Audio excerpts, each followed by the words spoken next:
একদিকে যখন রাজনৈতিক তরজা তুঙ্গে, তখন অন্যদিকে এসআইআর বিরোধিতায় একাধিক সংগঠন।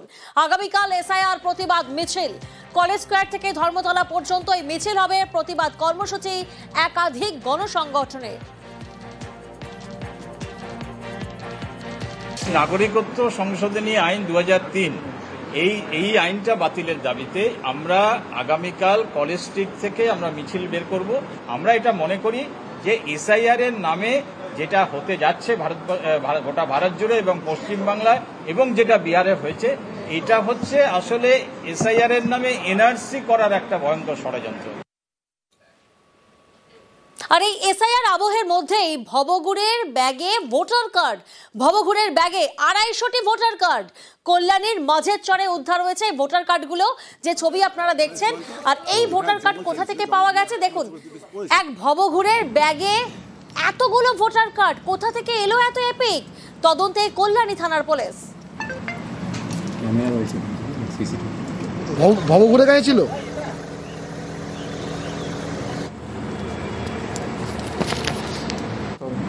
ওই সাইড করে নিচ্ছি, ঠিক আছে।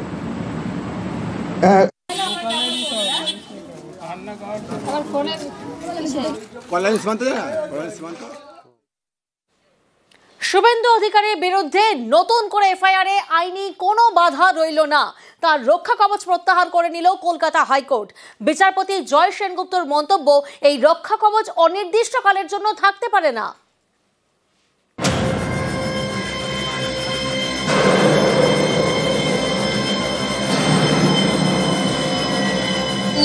শুভেন্দু অধিকারী রাজ্যের বিরোধী দলনেতা। 2021 সালে কলকাতা হাইকোর্ট অন্তর্বর্তী নির্দেশ দেয়, শুভেন্দুর বিরুদ্ধে এফআইআর করতে গেলে আদালতের অনুমতি নিতে হবে। এ নিয়ে সুপ্রিম কোর্ট ঘুরে ফের কলকাতা হাইকোর্টে মামলা পৌঁছয়। শুক্রবার ছিল সেই মামলার রায়দান। বিচারপতি জয় সেনগুপ্ত বলেন, এই রক্ষা কবচ অনির্দিষ্টকালের জন্য থাকতে পারে না। এরপরেই শুভেন্দু অধিকারীর এফআইআর রক্ষা কবচ নির্দেশ প্রত্যাহার করে নেন। ফলে শুভেন্দুর বিরুদ্ধে নতুন এফআইআরে আইনি কোনো বাধা রইল না। এদিন বিচারপতি জয় সেনগুপ্ত বলেন, শুভেন্দু অধিকারী সম্পর্কিত 16টি মামলা আদালতের বিবেচনায় ছিল। এর মধ্যে 15টি খারিজ করছে আদালত। মানিকতলা থানার একটি মামলা, নন্দীগ্রামের 2টি, তমলুকের 1টি এবং কাঁথির 1টি মামলার তদন্ত করবে সিট। বিশেষ তদন্তকারী দলে সিবিআই এবং রাজ্য পুলিশ থেকে 6 জন করে থাকবেন। 2021 সালে শুভেন্দু অধিকারীর বিরুদ্ধে একের পর এক মামলা হয়। এর বিরুদ্ধে তিনি কলকাতা হাইকোর্টের দ্বারস্থ হন। বিচারপতি রাজাশেখর মান্থা নির্দেশ দেন, আদালতের অনুমতি ছাড়া শুভেন্দুর বিরুদ্ধে এফআইআর করা যাবে না। ফলে তার বিরুদ্ধে এফআইআর করতে তৈরি হয় জট। এদিন শুভেন্দুর সেই এফআইআর রক্ষা কবচ তুলে নিল হাইকোর্ট। এখন আগেকার প্রোটেকশন অনুযায়ী তো সব কোনো ম্যাটারে এফআইআর করা যাচ্ছিল না, সেগুলো এখন রাস্তা খুলে গেল। এবার যে কমপ্লেনগুলো ছিল, সেই কমপ্লেনগুলো আজকে যদি এফআইআর লজ করে প্রসিড করতে চায়, পুলিশ প্রসিড করবে। রক্ষা কবচ প্রত্যাহার কথাটা বলা ভুল হবে। আদালতের বক্তব্য ছিল প্রথম থেকেই যে কোনো এফআইআর রেজিস্টার করতে গেলে আদালতের অনুমতি নিয়ে করতে হবে। এটি যদি বলা হয় তাহলে রাজনৈতিক অ্যাডভান্টেজ নেওয়ার জন্য বা রাজনৈতিক মাইলেজ নেওয়ার জন্য এই কথা বলছে। বিরোধী দলনেতাকে কিভাবে পায়, এদের ইকোসিস্টেম ঘেউ ঘেউ করছে সারাদিন ধরে। আমি হাইকোর্টের রায়ে হ্যাপি। আমার বিরুদ্ধে যত মামলা করেছিল হাইকোর্ট সেই মামলার মেজর পোর্শনকে কোয়াশ করেছে।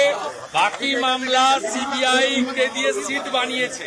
রাজ্য পুলিশ যে মমতার রাজনৈতিক টুল, এটা হাইকোর্টের আজকের রায়ে প্রমাণ হয়ে গেছে। তৃণমূল কংগ্রেস বা রাজ্য সরকার যা বলছিল তাতে মান্যতা দিয়েছেন জাস্টিস জয় সেনগুপ্ত। তিনি বলেছেন এটা চলতে পারে না অনির্দিষ্টকালীন। অর্থাৎ শুভেন্দুবাবু রক্ষা কবচ তার উপর ভর করে যে আপত্তিকর কথা, অশালীন কথা, প্ররোচনামূলক আচরণ এবং আইনকে তোয়াক্কা করেননি, আজ এই রায়ের পর তাকে গোটা বিষয়টা দেখতে হবে। নিউজ 18 বাংলা।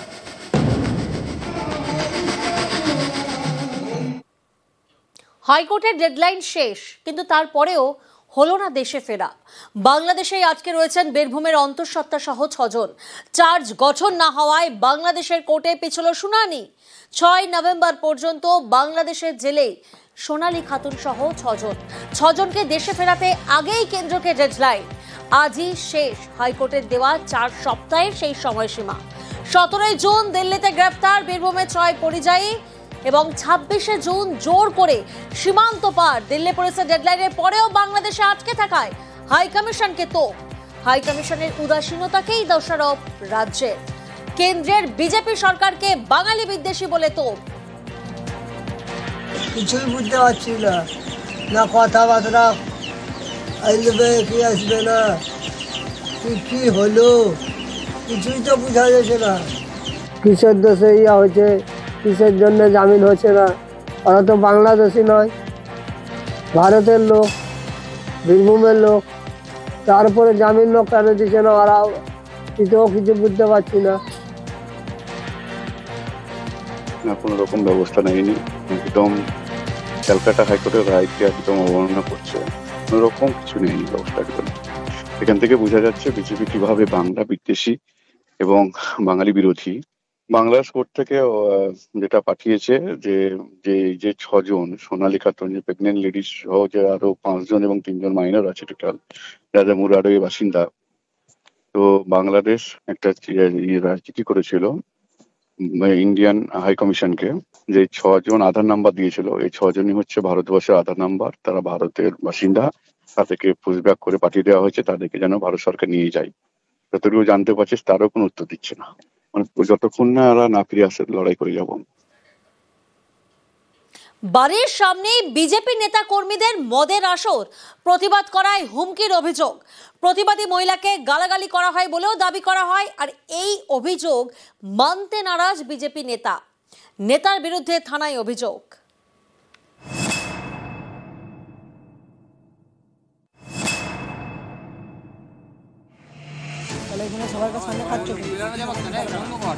বন্ধ করবে না,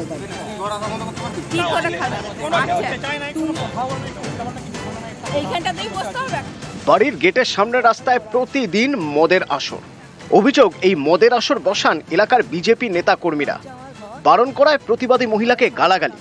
বাঁকুড়ার বিষ্ণুপুরে বিজেপি নেতা এবং কর্মীদের বিরুদ্ধে দাদাগিরির অভিযোগ। তোমরা নিজের আশা বন্ধ করো, তবে তো হবে। তোমরা বন্ধ করবে না, আমার ঘর আমি বেরাবো না। বিজেপি পার্টি অফিসেরই একজন কর্মদক্ষ ব্যক্তি নেতা, এবং উনিও নিজের সঙ্গভঙ্গ নিয়ে বসেছিলেন, মদ খাচ্ছিলেন, বেশ ভালোই আসর বসিয়েছিলেন। মা ওইরকম করে তাদেরকে বললেন যে তোমরা এখানে খাও না, অ্যাটলিস্ট। মায়ের সাথে অকথ্য ভাষায় কথা বলছে, খুবই বাজে সিচুয়েশনের সৃষ্টি হয়েছে। তখন আমাকেও হুমকি দিচ্ছে। এটা হচ্ছে আমার ঘর, ঘরের সামনে রাস্তা, আমরা এখানে বেরোবেরি করি, এখানে বসে সবাই মিলে মদের আড্ডা করেছি। বিষ্ণুপুরের পেঁচাকুড়া গ্রাম, এখানে স্বামী এবং 2 ছেলের সঙ্গে থাকেন কাকলি মোদক। বাড়ির একপাশে বিজেপির অফিস, এই অফিসে নেতাদের আসা যাওয়া। অভিযোগ, রাত হলেই কাকলি মোদকের বাড়ির সামনে রাস্তায় মদের আসর বসান তারা।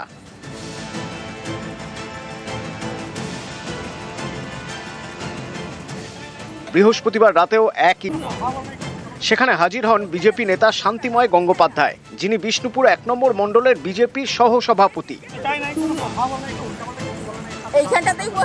ছিলেন পাশের পঞ্চায়েত এলাকার বিজেপির কনভেনার সুভাষ রায়, পেঁচাকুড়ার বিজেপির শক্তি প্রমুখ সুশান্ত রায় সহ বেশ কয়েকজন কর্মী।